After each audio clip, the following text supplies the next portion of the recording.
Olá pessoal, bem-vindos ao terceiro dia do nosso projeto Atualizações em Tricologia. Então vamos dar continuidade aos highlights do congresso, agora com a doutora Bruna Duque Estrada. Oi gente, então em relação à sessão alopécias, investigação e tratamento, a Dr. Go começou a falar sobre a alopecia areata e ela citou alguns trabalhos bem interessantes em relação ao banco de dados de alopecia areata. Então, o primeiro deles é uma revisão em relação à alopecia areata na pediatria, no público pediátrico, né? Que ela cita que os meninos têm uma maior tendência à doença grave que as meninas, que a alopecia areata congênita é muito rara, então ela comete até 0,04% dos pacientes com alopecia areata, mas ela realmente existe. Que ainda 25% das crianças acometidas têm uma história familiar positiva e até 8% dos pacientes têm em torno de 3 parentes acometidos pela alopecia areata.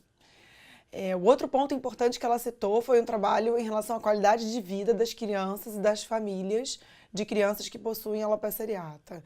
E o impacto na qualidade de vida, ele se assemelha ao impacto que a gente observa nos estudos de impacto de vida de psoríase. Então, eu acho isso bem interessante. E que as famílias com crianças acometidas têm um impacto muito maior do que as famílias que têm adultos acometidos pela doença. E, além disso, que pais de crianças acometidas pela alopecia areata têm um impacto na qualidade de vida deles muito maior do que as próprias crianças que têm alopecia areata. Outra questão importante é que ela apresentou são alguns trabalhos que tentaram correlacionar as comorbidades com a alopecia areata. Então, as comorbidades mais sugeridas nessa revisão do banco de dados foram as doenças inflamatórias e metabólicas, dentre elas a hipercolesterolemia, e dentro das doenças neuropsiquiátricas, depressão e ansiedade, que são muito relacionadas à doença, né, e como gatilhos até da doença. O outro ponto importante é que, em relação às doenças cardiovasculares, existe uma tendência a um aumento das doenças ateroscleróticas e o aumento do risco de câncer de tireoide, apesar disso ainda ser controverso na literatura. E a última coisa é que, em relação a todos os screens que existem, né, para a gente fazer nos pacientes que têm alopecia areata, o mais importante deles que ela citou é considerar o screening para a deficiência de vitamina D, mais do que o screening da tireoide, mais do que o screening de qualquer outra doença, já que a vitamina D é um importante cofator no metabolismo da unidade folicular. E agora o Leonardo Abraham vai falar mais um pouquinho para vocês sobre o dia de hoje. Obrigado, Bruna. Vamos dar continuidade com a aula da doutora Mina sobre a alopecia central cicatricial centrífuga, que ela mostrou um estudo sugerindo padrão de herança autossômico dominante em afro-americanos para essas pacientes de CCCA. E outro ponto interessante foi o outro estudo publicado no JAMA Dermatology, que sugeriu o aumento da incidência de leiomiomas uterino nessas pacientes. Já na aula de tratamento da alopecia androgenética, o professor Sinclair relembrou mais uma vez o seu estudo recente sobre o uso do minoxidil oral em baixas doses associado à espironolactona para o tratamento da alopecia androgenética feminina. Mas nessa sessão ele trouxe novos dados. Ele tem um estudo novo agora comparando o uso do minoxidil oral ao uso do minoxidil tópico. E os dados preliminares que ele apresentou durante a sessão mostram que o minoxidil oral é muito superior ao minoxidil tópico.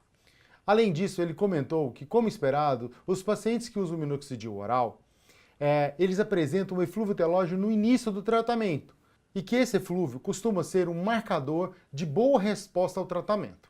Em relação às perspectivas futuras, ele comentou sobre o cetipiprant, que é uma substância que já está em estudo para o tratamento da alopecia androgenética e que o efeito dela seria inibir a prostaglandina D2, mas ainda sem os dados para nos apresentar. Agora vamos seguir as aulas com o Dr. Rodrigo Pirmez. E no simpósio de líquen plano da professora Rudinica, eu dei uma aula sobre líquen plano pigmentoso e nessa aula eu lembrei que existe uma forte associação entre o líquen plano pigmentoso e a alopecia fibrosante frontal. No estudo original da doutora Dilova, 55% dos pacientes com alopecia fibrosante frontal, eles apresentavam líquen plano pigmentoso. Mas é preciso relembrar que nesse estudo original, todos os pacientes tinham etnia africana, ou seja, todos tinham um fatotipo alto, justamente a população em que o líquen plano-pigmentoso ele é mais frequente. Um dado clínico que nós temos observados nos nossos pacientes com líquen plano-pigmentoso é que alguns deles apresentam uma pigmentação da região periocular. E isso pode ser, de repente, aí uma dica diagnóstica que vai orientar no diagnóstico diferencial. E falando do diagnóstico diferencial, eu comentei que existe muita controvérsia nesse campo em relação ao líquen plano-pigmentoso, e especialmente no diagnóstico diferencial com a dermatite de contato liquenoide, já que existem alguns estudos mostrando que existe uma incidência de até 40% dos pacientes com líquen plano-pigmentoso apresentando um teste de contato positivo. Em relação à aula da professora Rudinica sobre a alopecia fibrosante frontal, ela apresentou uma nova classificação da doença que foi publicada pelo grupo espanhol e que separa os pacientes de acordo com a apresentação, com o acometimento da linha de implantação. E essa classificação vai separar os pacientes em padrão linear, num padrão difuso e também no padrão do pseudo-sinal da franja, sendo que esse último ele foi descrito pelo nosso grupo em 2015. Em relação ao prognóstico, os pacientes com padrão difuso, eles apresentavam um pior prognóstico nesse estudo, enquanto que os pacientes com o pseudo-sinal da franja, eles tinham um melhor prognóstico. Em relação ao acometimento das sobrancelhas, a professora Rudinica acredita que esse processo cicatricial nas sobrancelhas ele é mais lento quando comparado com o couro cabeludo e talvez seja por isso que os pacientes costumam apresentar uma melhor resposta ao tratamento na região das sobrancelhas.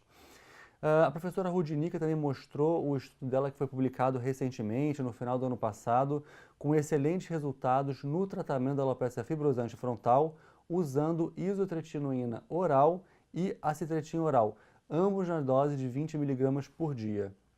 Bom, nesse estudo, os retinoides orais eles foram capazes de interromper a progressão da doença em até 76% dos pacientes.